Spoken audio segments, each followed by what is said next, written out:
I'm going to date myself here by telling this story, but I don't mind. I'll share it with you. You look pretty trustworthy to me. I used to work third shift in a gas station, and when people come into a gas station at 1 or 2 in the morning, often they're lost. And so they walk right past the rack of maps. This is the part of the story that dates me a little. See, kids, we had these things called maps.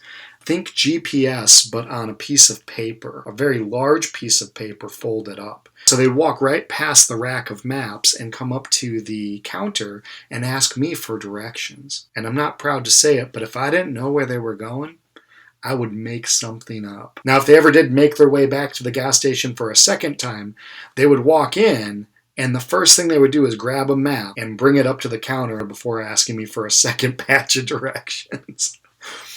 In the fellowship, the meetings are the gas station. Your sponsor is the gas station attendant, and the big book is the map. Side note, the big book is not the treasure. Memorizing the deal and being able to present it well is not going to save you, but it's the map to the treasure, which ultimately is a relationship with God. But nobody can read your big book for you. It's your job to know if you're being led astray. You know, when a newcomer walks up to someone in the rooms and says, hey, will you be my sponsor? If that person were to say, well, I've never read the book, I don't have a sponsor of my own, I haven't worked the 12 steps, I kind of just drinking coffee and attending meetings, and that's kind of been working for me, I wouldn't really know the first thing about how to take you through the steps.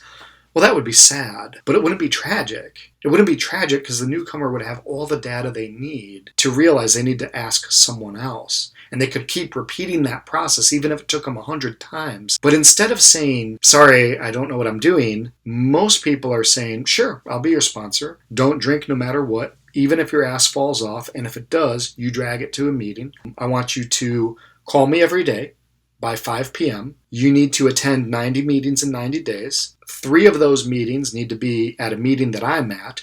1 of those meetings each week needs to be my home group. We're going to take our time to work the steps. Remember, it's a selfish program. Stay away from people, places, and things. Don't make any major decisions for the first year. If you have to make a major decision, call me, run it past me. I'll guide you through it. And don't anyone for the first year.